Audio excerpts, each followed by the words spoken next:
I Dissent, Ruth Bader Ginsburg Makes Her Mark, written by Debbie Levy and illustrations by Elizabeth Baddeley. Simon & Schuster Books for young readers. In 1940, Little Ruth's neighborhood was vibrant with immigrants, people from Italy, Ireland, England, Poland, and Germany, Jews from Russia like Ruth's father, Nathan Bader, people from different cultures with different holidays, foods, and traditions. But in all of these families in Brooklyn, New York, and in families everywhere, one thing was the same. Boys were expected to grow up, go out in the world, and do big things. Girls were expected to find husbands. But Ruth's mother disagreed. You could say that Ruth Bader Ginsburg's life has been one disagreement after another. Disagreement with creaky old ideas, with unfairness, with inequality. Ruth has disagreed, disapproved, and differed. She has objected. She has resisted. She has dissented. Disagreeable? No. Determined? Yes. This is how Ruth Bader Ginsburg changed her life and ours. Celia Amster Bader thought girls should also have the chance to make their mark on the world, so she took Ruth to the library. On the shelves were stories of girls and women who did big things. Ruth read about Nancy Drew, girl detective. She discovered Amelia Earhart, daring aviator. She learned of Athena, goddess of Greek myths. Here were independent girls and women taking charge. Ruth read her way into this world. Around her, the sweet scent of books blended with savory aromas from the Chinese restaurants downstairs. Delicious. A girl could be anything. Sometimes Ruth and her parents took car trips out of the crowded city. As they drove past a hotel in Pennsylvania, Ruth saw a sign, "No dogs or Jews allowed." This is how it was in those days. Hotels, restaurants, even entire neighborhoods announcing, "No Jews, no colored, no Mexicans, whites only." Ruth and her family were Jewish. This was prejudice, pure and simple. Now it was Ruth's turn to disagree. She disagreed by never forgetting how it felt to read such words. She never forgot the sting of prejudice. In elementary school, Ruth was excellent in some classes and less excellent in others. Her favorites were English, history, and gym. In those, she did well. But then there was handwriting. Ruth was left-handed. Back then, teachers told left-handers that they should try to write with their right hands. Ruth's right-handed penmanship was so bad, she earned a D on her penmanship test. She cried. Then she protested. Ruth protested by writing with her left hand from that day forward, and it turned out that she had quite nice handwriting. Ruth also had a little problem with sewing and cooking. These were her least favorite classes, but girls had to take them. Boys took shop, where they worked with saws and other tools. Ruth objected. She wanted to take shop. She wanted to handle a saw. She didn't get what she wanted. It may have been unfair to girls and to boys, but Ruth was learning that sometimes life was like that. Ruth loved music. She especially loved opera. In music class, she lifted her voice in song. This time, it was Ruth's music teacher who objected, gently. Ruth simply could not carry a tune. The teacher asked Ruth not to sing out loud in the chorus. Ruth kept on singing, in the shower and in her dreams. She continued to adore opera, too. By the time Ruth was in high school, friends and teachers knew her as an outstanding student, baton twirler, cello player, and newspaper editor. As graduation approached, Ruth was chosen to make a speech at the ceremony. but she had been keeping a big secret. Her mother was terribly sick. The day before graduation, Celia Bader died. There was no agreeing with this. There was no disagreeing. This simply was. Ruth did not go to her graduation. She did not give her speech. Still, Ruth knew what her mother wanted. 3 months later, she left home to attend college. Not many girls went to college in the 1950s. Ruth made friends, but she also met girls who excluded Jews from their clubs. She met boys who thought girls should be looking for husbands. And then she met Martin Ginsburg. Martin was tall and funny. Ruth was small and serious. Marty could make her laugh. They fell in love and hatched a plan. After college, they would go to law school, both of them, lawyers.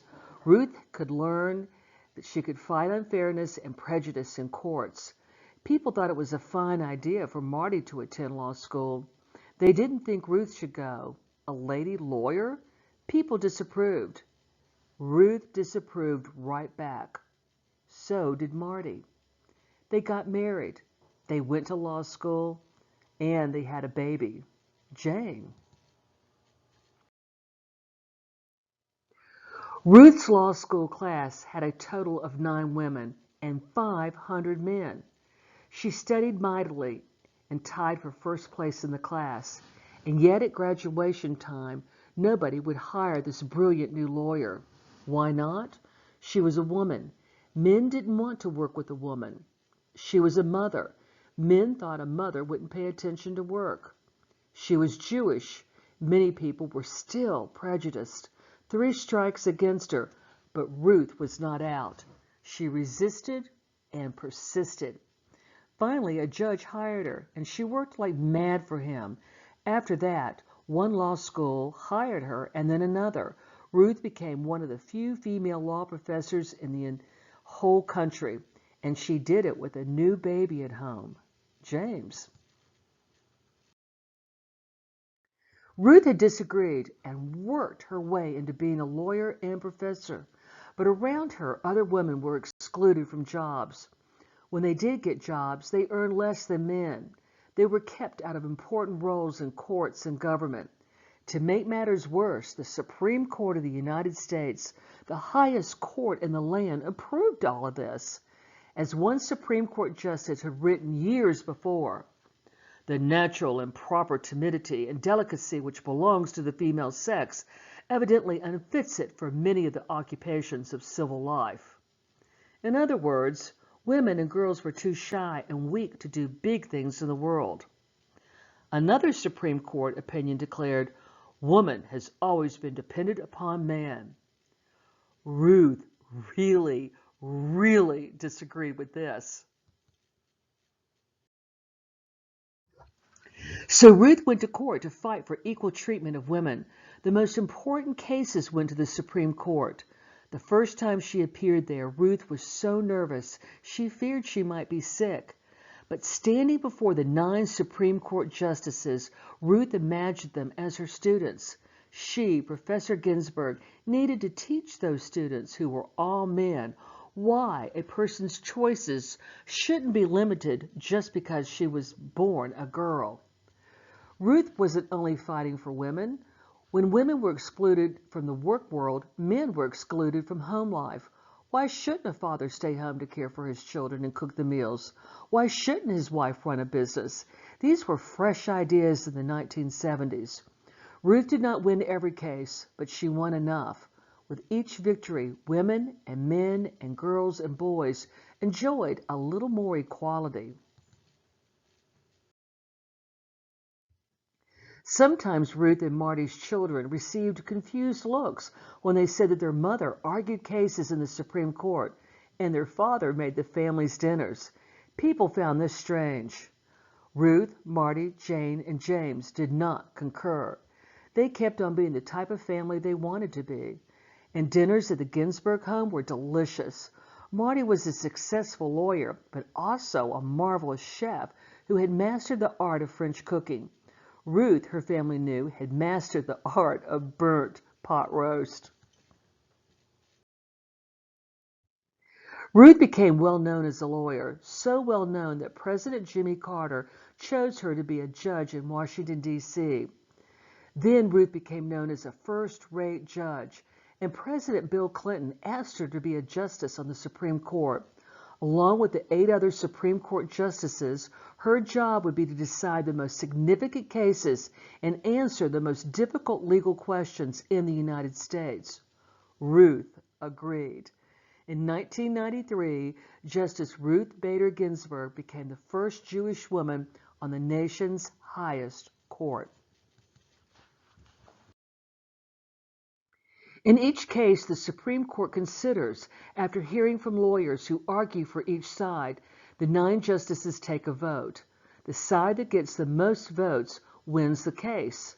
The justices who agree write an opinion to explain the court's ruling. When Justice Ginsburg votes with the winning side, she wears a special lace collar over her robe. But many times when the Supreme Court announces the decision, Justice Ginsburg disagrees. "I dissent," she says, and she writes her own opinion explaining why. Plus, she wears a different collar just for dissenting. "I dissent," Justice Ginsburg said when the court wouldn't help women or African Americans or immigrants who had been treated unfairly at work. "I dissent" when the court rejected a law meant to protect the right of all citizens to vote, no matter their skin color.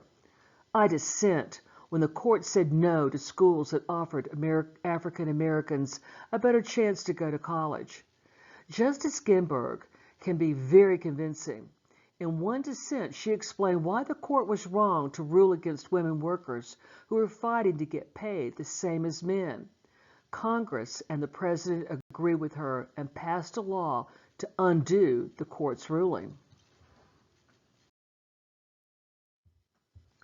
Justice Ginsburg has disagreed most often with the legal views of Justice Antonin Scalia, but they didn't just complain. "I dissent." "No, I dissent." They shared their conflicting ideas. Each pointed out weaknesses in the other's arguments, and after the opinions were written, the 2 justices had fun with each other. They didn't let disagreements about law get in the way of a long friendship. So here they are parasailing in France and riding an elephant in India. Justice Ginsburg is now one of the oldest members of the Supreme Court. Some people have said that she should quit because of her age. Justice Ginsburg begs to differ. She works as hard as ever. She exercises in the gym. She never misses a day in court. She attends the opera, gives speeches, and travels. Many have cheered Justice Ginsburg for her persistence and independence. They've called her a rock star, a queen, a goddess, a hero. Of course, Ruth Bader Ginsburg isn't a rock star, a queen, or a goddess, but to many, she is a hero. She made change happen, and she changed minds. She cleared a path for people to follow in her footsteps, girls in college, women in law school, and everybody who wants to be treated without prejudice. Her voice may not carry a tune, but she sings out for equality. Step by step, she has made a difference, one disagreement after another. Since this book was written, Justice Ruth Bader Ginsburg passed away, I believe, in September of 2020. But she will continue to make a mark in America's justice system for many, many, many more years to come. At the end of the book, you can read more about Ruth Bader Ginsburg and find out more detail about her life. There's also notes on the Supreme Court cases, and I enjoy checking out the selected bibliography. At the very end, you can see that she made an appearance at her own grade school 1 year after she became a justice in 1994. She visited her grade school class, and you can see her, there's a tape or a recording of her with her classroom, and I think that kids would find that very interesting. And you can find the information on how to access that site under the video. So this is the end of I Dissent. Ruth Bader Ginsburg makes her mark, and I hope that you have found her to be as inspirational as I have found her to be. And a quote that she's famous for is, "Fight for the things that you care about, but do it in a way that will lead others to join you." Supreme Court Justice Ruth Bader Ginsburg. Thank you.